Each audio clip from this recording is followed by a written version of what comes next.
ಇಂದಿನ ದಿನಗಳಲ್ಲಿ ಜನ್ಮದಿನ ಎಂದರೆ ಮೋಜು ಮಸ್ತಿ ಅನಗತ್ಯ ಖರ್ಚುಗಳೇ ಹೆಚ್ಚಾಗಿರುವಾಗ ಅದಕ್ಕೆ ಭಿನ್ನವಾಗಿ ನಿಂತು ತಮ್ಮ ಹುಟ್ಟುಹಬ್ಬವನ್ನ ಸಮಾಜಮುಖಿ ಕಾರ್ಯಕ್ರಮದ ಮೂಲಕ ಅರ್ಥಪೂರ್ಣವಾಗಿ ಆಚರಿಸಿಕೊಳ್ಳುವ ಮೂಲಕ ಆನೇಕಲ್ನ ಸಮಾಜ ಸೇವಕ ಮೊಹಮ್ಮದ್ ಅಲಿ ಅವರು ಮಾದರಿಯಾಗಿದ್ದಾರೆ.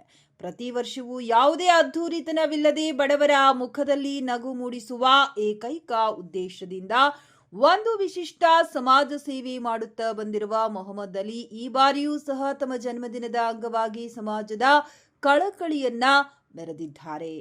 ಈ ವರ್ಷದ ಜನ್ಮದಿನದ ಅಂಗವಾಗಿ ಮೊಹಮ್ಮದ್ ಅಲಿ ಅವರು ತಮ್ಮ ಸ್ನೇಹಿತರ ಬಳಗದೊಂದಿಗೆ ಸೇರಿ ಮಾದೇಶ್ವರ ಬೆಟ್ಟದ ಸರ್ಕಾರಿ ಶಾಲೆಯ ಬಡ ಮಕ್ಕಳಿಗೆ ಉಚಿತವಾಗಿ ಸ್ಕೂಲ್ ಬ್ಯಾಗ್, ನೋಟ್ಬುಕ್ ಹಾಗೂ ಅಗತ್ಯ ಶಾಲಾ ಪರಿಕರಗಳನ್ನು ವಿತರಿಸಿದರು. ಶಾಲಾ ಮಕ್ಕಳ ಕೈಗೆ ಪರಿಕರಗಳನ್ನು ನೀಡಿ ಅವರ ಮುಖದಲ್ಲಿ ಮೂಡಿದ ಮುಗ್ಧ ನಗುವನ್ನ ಕಾಣುವ ಮೂಲಕ ಈ ಬಾರಿಯ ಜನ್ಮದಿನದ ಆಚರಣೆಗೆ ನಿಜವಾದ ಅರ್ಥ ಕಲ್ಪಿಸಲಾಯಿತು. ಹುಟ್ಟುಹಬ್ಬದ ಹೆಸರಿನಲ್ಲಿ ವಿನಾಕಾರಣ ಹಣ ಪೋಲು ಮಾಡುವ ಬದಲು ಇಂತಹ ಬಡ ವಿದ್ಯಾರ್ಥಿಗಳ ಶಿಕ್ಷಣಕ್ಕೆ ನೆರವಾಗುವುದು ಮನಸ್ಸಿಗೆ ನೆಮ್ಮದಿ ನೀಡುತ್ತದೆ.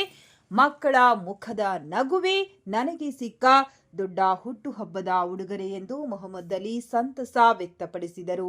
ಮೊಹಮ್ಮದ್ ಅಲಿ ಅವರ ಈ ಶ್ಲಾಘನೀಯ ಸಮಾಜಮುಖಿ ಕಾರ್ಯಕ್ರಮಕ್ಕೆ ಅವರ ಇಡೀ ಸ್ನೇಹಿತರ ಬಳಗ ಕೈಜೋಡಿಸಿತ್ತು. ಕಾರ್ಯಕ್ರಮದಲ್ಲಿ ಮಹೇಶ್ ಸೋಲೂರು, ಗೌತಮಿ, ರೂಪಾ, ಅಭಿ, ಮನು ಕುನಮಡಿವಾಳ, ಆಕಾಶ್ ಕೆಂಪೋಡರಹಳ್ಳಿ, ಅಕ್ಷಯ್ ಅಂಜನಾಪುರ, ಮನು ಸೋಲೂರು ಸೇರಿದಂತೆ ಹಲವರು ಉಪಸ್ಥಿತರಿದ್ದು ಪರಿಕರ ವಿತರಣೆಯನ್ನ ಯಶಸ್ವಿಯಾಗಿ ನೆರವೇರಿಸಿಕೊಟ್ಟರು.